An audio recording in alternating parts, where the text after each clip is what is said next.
আমি বলতে চাই না, তাও মনে হয় মাঝে মাঝে বলি। আমি তোমাদেরকে যে ফুলটা দেখালাম, ওই ফুলটার নাম আমাকে কেউ বলতে পারবে? মানে আমি ছোট। Good morning everyone, welcome back to my channel. আমি সুস্মিতা, তোমরা দেখছো ডেলি ব্লগ বাই সুস্মিতা। নতুন একটা ব্লগে সবাইকে স্বাগত জানাই। আর আজকে পার্লারে এসেছি, আজকে এক্সাম আছে, তো পার্লারে এসে আজকে ইন্ট্রো দিচ্ছি, কারণ বাড়িতে একদম সময় হয়নি। আজকে আমার ব্রাইডাল ব্যাচের 2 জন এক্সাম দেবে, তো 2 জন এক্সামের জন্য আমি প্রথমবার পার্লারেই এক্সাম নেব, বাড়িতে নেব না। তো সেই জন্য একটুখানি সেট আপ করতে এসেছিলাম যে এইটুকু জায়গার মধ্যে কিভাবে সেট করব আর কি। তো সেটাই করার জন্য আমি পার্লারে ছটপট করে চলে এসেছি। আর এসে আমি এতদিন পর একটা জিনিস দেখতে পেলাম, যেটা নিজেরও খুব হাসি পাচ্ছিল। আমি অ্যাকচুয়াল যখন এই পর্দাগুলো বানাই, তোমাদেরকে পরে দেখাচ্ছি, আমি যখন এই পর্দাগুলো বানাই তখন, আচ্ছা তোমাদের ব্যাক ক্যামেরা করে আগে দেখিয়ে দিই। আমি যখন পর্দাগুলো বানাই, একটা অ্যাশ কালার, একটা গোল্ডেন কালার, শুধু জাস্ট এই উইন্ডোটা দুটো অ্যাশ কালার হবে, বাদ বাকি এখান থেকে অপোজিট ডিরেকশানে হবে। তো এতদিন যেটা আমি করে রেখেছি, একটা গোল্ডেন, একটা অ্যাশ, এখানে একটা গোল্ডেনই ছিল, এই গোল্ডেন কালারটা এখানেই ছিল। আমি এক্ষুনি চেঞ্জ করেছি, যেহেতু গোল্ডেন ব্যাকড্রপে আমি ছবিগুলো তুলবো ওরা যে এক্সাম দেবে সেই জন্য। আর এই অ্যাশ কালারটা ছিল এখানে। তাহলে এই পর্যন্ত ঠিকঠাক, এই পর্যন্ত সবটা এদিকটা ঠিকঠাক। গন্ডগোলটা যেটা এই দিকে, আমার দুটোই অ্যাশ কালারের মানে একদম দরজার মধ্যে টাঙানো আছে। এখানে একটা গোল্ডেন আছে, এখানে একটা অ্যাশ আছে, এখানে একটা গোল্ডেন আছে। তো আমার কাছে বক্তব্য, গোল্ডেনের পাশে অ্যাশ, অ্যাশের পাশে তো ওই গোল্ডেনটা হওয়া উচিত ছিল, তার পাশে ওই অ্যাশটা হওয়া উচিত ছিল, তার পাশে এই গোল্ডেনটা হওয়া উচিত ছিল, এই অ্যাশটা এখানে হওয়ার কথা ছিল। তো ব্যাপারটা নিশ্চয়ই তোমাদেরকে বোঝাতে পেরেছি যে কোথায় কি ছিল, মানে কি ভেবে রেখেছিলাম। বাট এতদিন আমার চোখেই পড়েনি যে এই গন্ডগোলটা এখানে হয়ে আছে। মানে এখন জাস্ট দেখে এত হাসি পাচ্ছে আমার, জাস্ট ওয়াও। আর আজকে এই ব্যাকড্রপটাতেই ছবি তুলবো আমি। জাস্ট একটা ওই ফ্লাওয়ার যেগুলো হয়, ওই ফ্লাওয়ার একটা ঝোলাবো, একটাই ঝোলাবো ছবি তোলার জন্য। আর চলো, ইন্ট্রো দেওয়া হয়ে গেছে। আর যেই গন্ডগোল ছিল, আর রিং লাইটটাও এখানে এনেছি এই যে। আর যে গন্ডগোলটা ছিল সেটা ঠিক তো করা সম্ভব নয়, বাট যেহেতু এখানে অ্যাশ আছে, এখানে গোল্ডেনে, আমি গোল্ডেনে যেহেতু ওদের আজকে ছবিগুলো তুলবো, তাই ওটাকে একটুখানি চেঞ্জ করে দিয়েছি। আর আপাতত বাড়ি যাচ্ছি, কারণ আমি শুনতে পাচ্ছি মেয়ে চিৎকার চেঁচামেচি শুরু করে দিয়েছে। আর আমি জানি না আমার ওষুধের এফেক্টে কিনা এই জায়গাটা না বেশি ডার্ক হয়ে যাচ্ছে। আমার এমনিতেই ডার্ক ছিল, তো এই জায়গাটা না প্রচণ্ড পরিমাণে, তোমরা বুঝতে পারছো কিনা জানি না, প্রচণ্ড পরিমাণে ডার্ক হয়ে যাচ্ছে। হতে পারে যেহেতু আমি অনেক রকমের নার্ভের ওষুধ, হ্যানা তেনা এই সমস্ত ওষুধ খাচ্ছি, সেই ওষুধের রিয়াকশানগুলো হয়তো বেরোচ্ছে, হয়তো, আমি ঠিক জানি না। তো চলো কন্টিনিউ করতে থাকো। আর আজকে ওদের 2 জন যে লুকটা করবে সেটাও তোমাদের সাথে শেয়ার করে দেবো।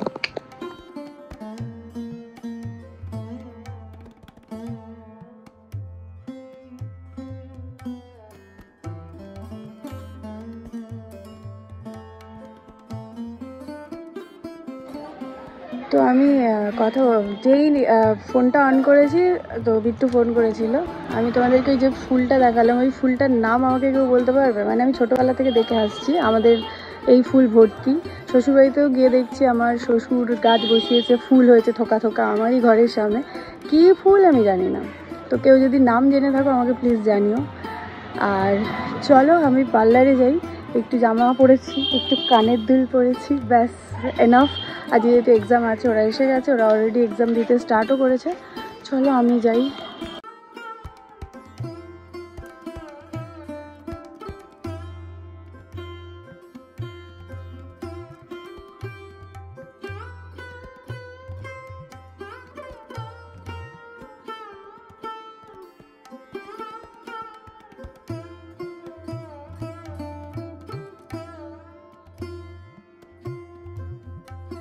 তো কালকে এক্সাম দেওয়ার পর তো আর ব্লগ কন্টিনিউ করিনি। তো আজকে এসেছি পার্লারে, এসে ভাবলাম যে ব্লগটা এডিট করি।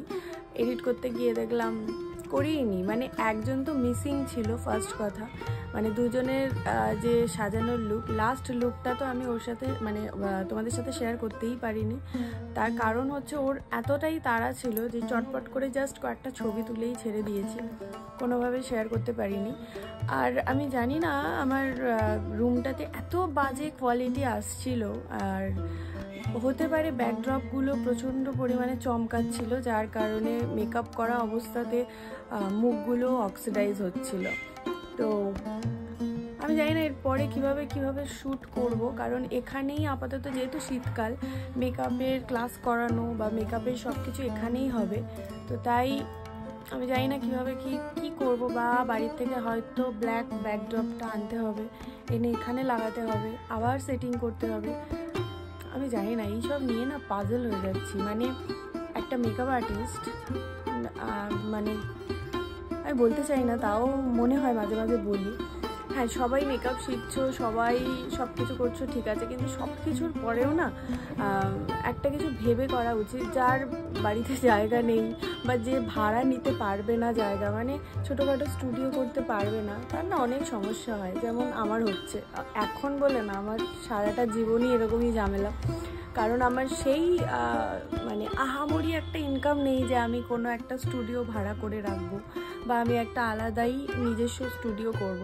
কারণ আমি ভাড়া নিয়ে স্টুডিও করাটা মানে হেডেক বলে মনে করি, কারণ ওই ভাড়াটাও তো আমাকে দিতে হবে। এবারে আমার না ভয় লাগে, যদি আমি ক্লাস না করাতে পারি বা কোনো মাসে কিছু প্রবলেম হয়ে গেল তখন কি হবে। তো এই জিনিসটা ভেবেই আমি কোনোদিন ভাড়ার কিছু করতে চাইনি, মানে রেন্টে নিয়ে কিছু করতে চাইনি। যেমন এই পার্লারটার কথাই বলি, আমি কখনো আমার মাথাতেই আসেনি যে পার্লার কোনো দোকান রেন্টে নিয়ে আমি পার্লার বানাবো।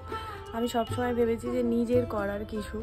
তো সেরকমভাবেই আমি আজ পর্যন্ত স্টুডিও করতে পারিনি। আর স্টুডিও না হলে যা হয় বুঝতেই পারছো, আজ এই পর্দা, এই ব্যাকড্রপ, ওই ব্যাকড্রপ, কোনটাতে কেমন যাবে আমি বুঝতেই পারছি না। আর এমনিই আমার পার্লারটা চারিদিকে অনেক রকম ভ্যারাইটিস কালার আছে, তো কোন কালারটা রিফ্লেক্ট কখন কি হচ্ছে নিজেই জানি না। তো যাই হোক, এইসব প্রবলেম তো চলতেই থাকবে। আর ব্লগটা এখানে এন্ড করছি। যদি কিছু ভালো লাগে অবশ্যই লাইক কমেন্ট শেয়ার করে দিও। দেখার জন্য নতুন কোনো ভিডিও বা ব্লগে। সবাই ভালো থেকো, সুস্থ থেকো, টাটা, লাভ ইউ অল।